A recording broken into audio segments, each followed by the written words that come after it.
کیا وجہ ہے کہ ہم عید میلاد النبی نہیں مناتے لیکن یوم پاکستان مناتے ہیں، آزادی پاکستان کا دن مناتے ہیں؟ تو میں اس کی وضاحت کرنا چاہتا ہوں کہ اس میں کوئی شک و شبہ نہیں ہے کہ اس کائنات کی تاریخ میں سب سے بڑا عظیم دن وہ تھا جس میں اللہ تبارک و تعالی نے اس کائنات کی ہدایت کے لیے جناب محمد رسول اللہ صلی اللہ علیہ وسلم کو مبعوث فرمایا۔ اس سے زیادہ عظیم دن انسانی تاریخ میں کوئی اور نہیں جس میں آپ تشریف لائے، لیکن آپ ہی کی تعلیمات اور آپ ہی کی سنت اور آپ کے جانثار صحابہ کرام کی سنت یہ ہے کہ انہوں نے کبھی نبی کریم سرور عالم صلی اللہ علیہ وسلم کا دن نہیں منایا، اور اس لیے نہیں منایا کہ اللہ تبارک و تعالی نے رسول کریم صلی اللہ علیہ وسلم کو اس لیے مبعوث فرمایا تھا تاکہ آپ کی ہدایت کی روشنی سے یہ کائنات منور ہو اور لوگ آپ کی تعلیمات کی اتباع اور پیروی کریں۔ آپ کی ذات والا صفات وہ ہر قسم کی رسمی کارروائیوں سے کہیں بالاتر ہے، اور حضرات صحابہ کرام جو آپ کی زندگی کے ایک سانس کے بدلے اپنی ساری زندگیاں نچھاور کر سکتے تھے، انہوں نے کبھی یہ دن نہیں منایا۔ جب انہوں نے جو کوئی چیز نہ منائی ہو اور انہوں نے اس سے اعتراض کیا ہو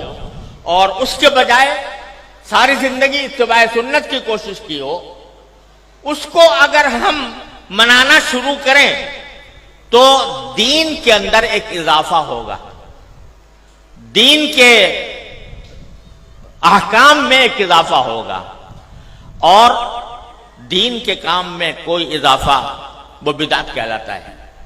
من احدث فی امرنا ھذا فہو رد، تو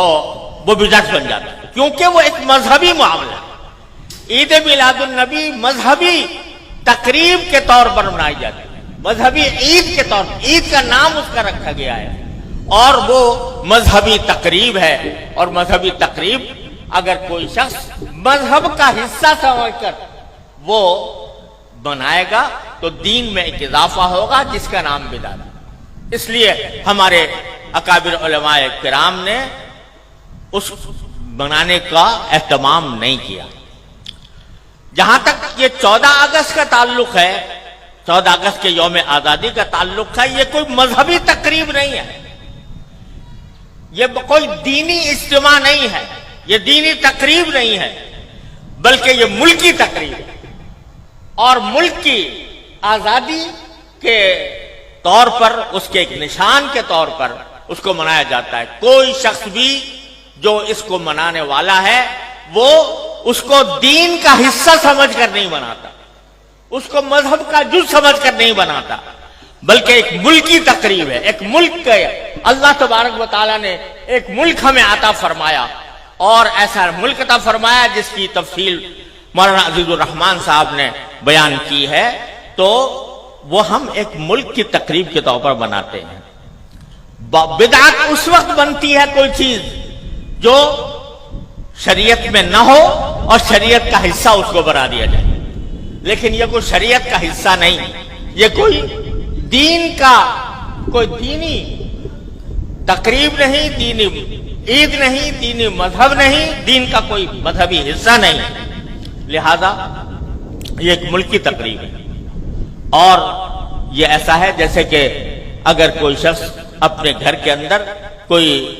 کسی اپنے گھر کی تعمیر ہوئی اور اس تعمیر کے اوپر کوئی اجتماع کرے، کوئی دعوت کرے، تو یہ کوئی مذہب کی تقریب نہیں ہے، کوئی دین کی تقریب نہیں ہے۔ اسی طریقے سے ہم یوم آزادی پاکستان کا اس لیے مناتے ہیں کہ اللہ تبارک و تعالیٰ نے اپنے فضل و کرم سے یہ نعمت ہمیں عطا فرمائی تھی، اور ملکی تقریب کے طور پر اس کو منایا جاتا ہے۔